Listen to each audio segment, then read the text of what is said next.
8ই December 2025। আজকের দিনে কোন কোন রাশির বন্ধুদের ক্ষেত্রে share, forex, cryptocurrency, meme coin, oil, gas, gold, সিলভারের ক্ষেত্রে ইনভেস্ট করে শুভ ফল প্রাপ্তির সুযোগ থাকবে সে সম্পর্কে আলোচনা।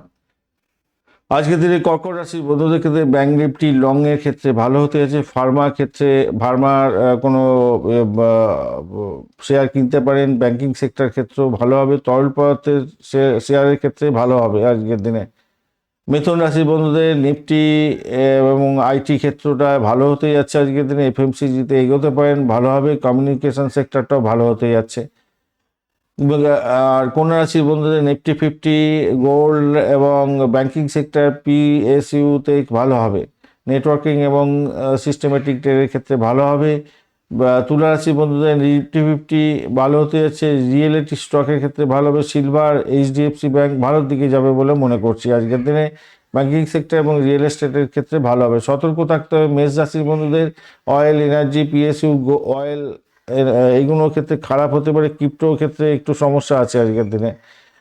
যানবাহন এবং তেলে বাধা আছে আজকের দিনে। সিংহ রাশির বন্ধুদের নিফটি, অটো এবং মেটাল, গোল্ড এগুলো খারাপ হতে পারে। ধাতু খুব একটা ভালো হবে না।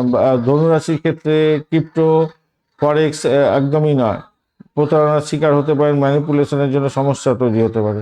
কুম্ভ রাশির বন্ধুদের ক্ষেত্রে ব্যাংক নিফটি একটু ড্যামেজ হতে পারে। কমোডিটির ক্ষেত্রে যাওয়ার সম্ভাবনা, যে যাওয়া উচিত হবে না আজকের দিনে। বিশ্ব রাশির ক্ষেত্রে আজকের দিনে নিফটি 50-তে সতর্কতা কিছু দরকার। ফরেক্সের ক্ষেত্রে ইউরো, ইউএসডির ক্ষেত্রে ভালো হবে। নিফটি 50 ভালো হবে। অয়েল আর ক্রিপ্টো থেকে একটু দূরে থাকুন। বৃশ্চিকের ক্ষেত্রে গোল্ড এবং ব্যাংকের ক্ষেত্রে ভালো হতে যাচ্ছে। মিম কয়েনে খারাপ হবে।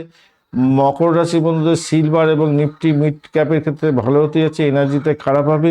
মিম রাশির বন্ধুদের ক্ষেত্রে ফার্মা এবং ক্রিপ্টোতে ভালো হতে যাচ্ছে। হাই লেভারেজ নিতে যাবেন না আজকের দিনটা, মাথায় রেখে চলবেন। সকাল 9টা 15 থেকে 11টা পর্যন্ত লং পজিশন হোল্ড করলে ভালো। 11টা থেকে 2টো পর্যন্ত সময়টা শর্ট সেল করুন ভালো। 2টো থেকে 3টে 30 মিনিট পর্যন্ত সময় লং করতে পারেন, প্রফিট বুকিং করুন। আর রাত্রি 8টার পরে কোনো ট্রেড নয়, ম্যানিপুলেশন হবে, ভুলভ্রান্তির শিকার হতে পারেন। ধন্যবাদ বন্ধু, ভিডিওটি দেখার জন্য। লাইক, শেয়ার, কমেন্ট করার জন্য অনুরোধ রইল। আর এই ধরনের ভিডিও পেতে অবশ্যই চ্যানেলটি সাবস্ক্রাইব করে রাখুন। বন্ধু সঙ্গে থাকুন, ভালো থাকুন।